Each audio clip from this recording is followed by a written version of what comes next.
Let's bring in General Keith Kellogg, former National Security Advisor to Vice President Mike Pence, and a Fox News contributor. General, always good to see you. This is the area where that attack was, Kramatorsk, which is very close to Sloviansk, which is said to be a staging area now for Russian forces as they try to engage in this pincer movement in the Donbass region and cut off Ukrainian forces. This is a satellite of where that railway station is. This is the main rail line coming here, and the station was in there. And the results of that attack were just absolutely tragic. I don't want to stay on this picture for too long, but I do want to ask you, the fact that Russia's doing this now, and also they are acknowledging that they've taken big losses, that seems to be the two things that don't necessarily go together. Well, they don't. John, thanks for having me. First of all, the attack on Kramatorsk is absolutely horrific. But that's Putin's way of doing business. He's killing civilians, hoping to bring Zelensky to the negotiations table, I believe.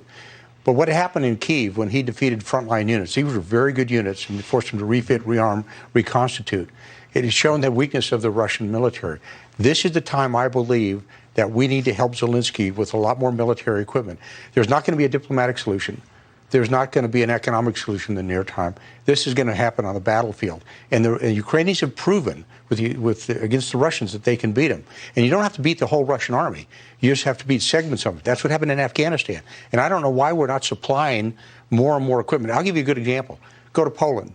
Poland has got 350 T-72 tanks. Why don't they just drive them up to the border? President Biden pick up the phone, call President Duda of Poland, say, we got 350 drivers going to drive these tanks across.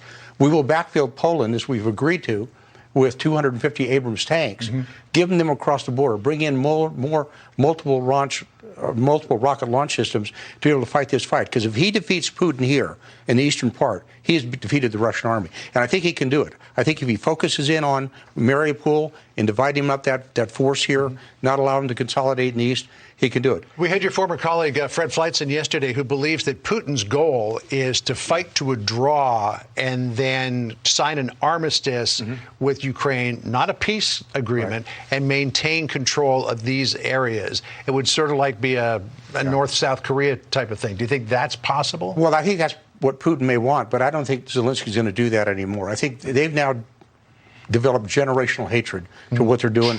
Kramatorsk and other places with the Bucha and other there are areas around Ukraine. I think they're going to fight to the finish. And I don't blame Zelensky at all.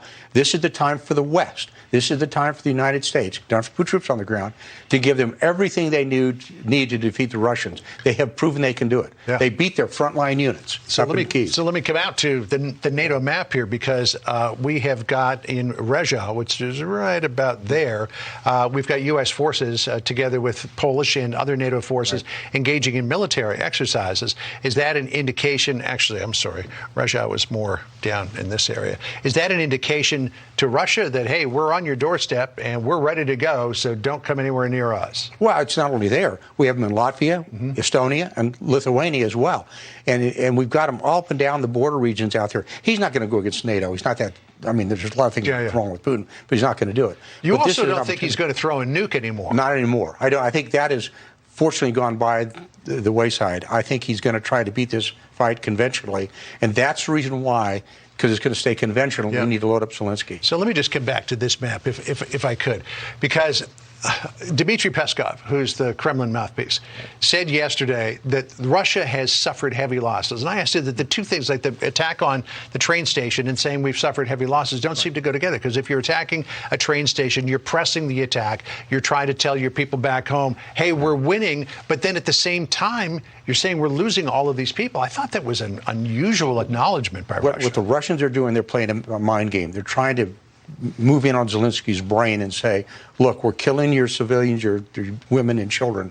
Now, do you need to come to the peace table? All they're doing the reverse. What they're doing with Zelensky, just hardening his positions. They're hardening the Ukrainian positions as well. They're not going to budge off that. I think what But how is it going to play in Russia for Peskov to say we've lost a lot of troops? And, you know, the estimates are it's anywhere between 15,000, 20,000 troops, and maybe even more than that. Yeah. Well, he's lost more here than he lost in 10 years in Afghanistan. And in frontline units. They're not bad units, they were good units. He's gone to reserves now. He's had to call up reserves. He's called troops out of Georgia. He's called troops out of Syria. He's gone to mercenaries. That's telling me he's got a manpower and a training problem. And this is the time for Zelensky. If we support him, he can close the deal. What I mean by that, he can finish off the Russian army in Ukraine, send them back So home. just we're within the 2-minute warning for the White House briefing. So let me just come back to this map, if we could here, because the Czech Republic has sent in T-72 tanks. Right. Slovenia is sending in the S-300 missile system. Why aren't we giving them more heavy weapons?